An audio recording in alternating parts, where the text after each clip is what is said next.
राज्यामध्ये सध्या वारे वाहत आहेत लोकसभा निवडणुकीची धामधूम सुरू झाली आहे आणि आता मतदानाची टक्केवारी वाढवण्यासाठी निवडणूक आयोगाकडून विविध उपाययोजना सुद्धा राबवल्या जात आहेत। पण असं असताना राज्यातील वेगवेगळ्या लोकसभा मतदारसंघातील मतदारांनी आपल्या विविध मागण्यांसाठी मतदानावर बहिष्कार टाकण्याचा निर्णय घेतलाय।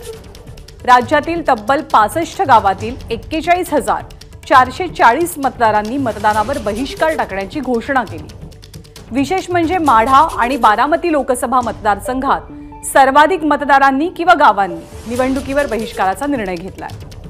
रस्ते, पाणी, मराठा आरक्षण, रेल्वे गाडी सुरू करावी यासह बीड जिल्ह्यातील एका गावानं मोबाईल टॉवरसाठी निवडणुकीवरती बहिष्कार टाकलाय।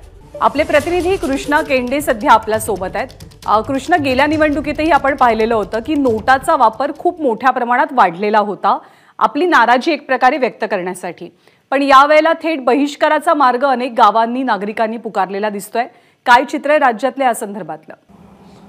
ज्ञानदा, एकीकडे शासनाच्या वतीनं मतदानाचा टक्का वाढवण्यासाठीचे अनेक प्रयत्न केले जातात। आपण पाहिलं तर या निवडणुकीपासून 85 वर्षापेक्षा अधिक वयाची जी लोक आहेत त्यांना घरून मतदान करता येणार आहे आणि ह्याचं कारण हेच आहे की टक्का वाढला पाहिजे। मात्र दुसरीकडे महाराष्ट्रात अनेक गाव जे आहेत ते मतदानांवरती बहिष्कार घालतात आणि त्याचं कारण असतं की त्यांना मूलभूत सुविधाच मिळत नाही आहेत, तर मग आम्ही मतदान का करायचं।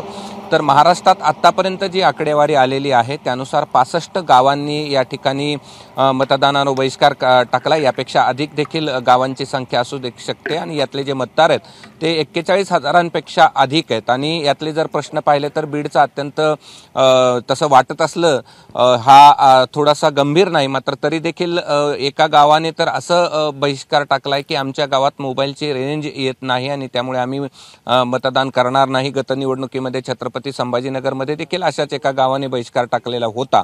मात्र पाणी असेल, रस्ते असेल, मराठा आरक्षण असेल, त्याचबरोबर रेल्वे गाडी सुरू करावी याना अशा अनेक मागण्यांसाठी म्हणजे त्यातला जो मावेजा आहे लोकांचा जमिनी रस्त्यामध्ये गेल्यात, रेल्वेमध्ये गेलेल्या आहेत, त्याचा मिळत नाही आणि त्यामुळे या सगळ्या मागण्यांसाठी हा बहिष्कार टाकलेला आहे। आणि त्यामध्ये खास करून ज्याला आपण विकसित मतदारसंघ म्हणतो तो म्हणजे बारामती, आणि बारामतीमध्ये सर्वाधिक गावं आहेत या मतदारसंघातली की जिथे बहिष्कार टाकला गेलेला आहे। आणि त्यामुळे आता खरं तर अशा बहिष्कार ज्यावेळेस टाकला जातो निवडणूक जो अधिकारी असतो त्याकडे पत्र जातं आणि त्यानंतर त्यांची समस्या दूर करण्यासाठीचे त्यांचे प्रयत्न केले जातात। याही वेळेस नक्की केले जातील।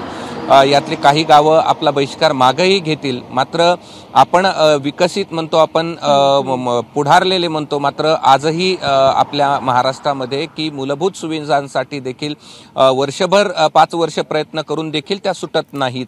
म्हणून लोकांना निवडणुकीवरती बहिष्कार टाकण्याची वेळ येते। याकडे देखील आपण लक्ष देणं अत्यंत गरजेचं आहे। ज्ञानदा, धन्यवाद कृष्णा या सगळ्या माहितीबद्दल। एबीपी माझा, उघडा डोळे बघा नीट।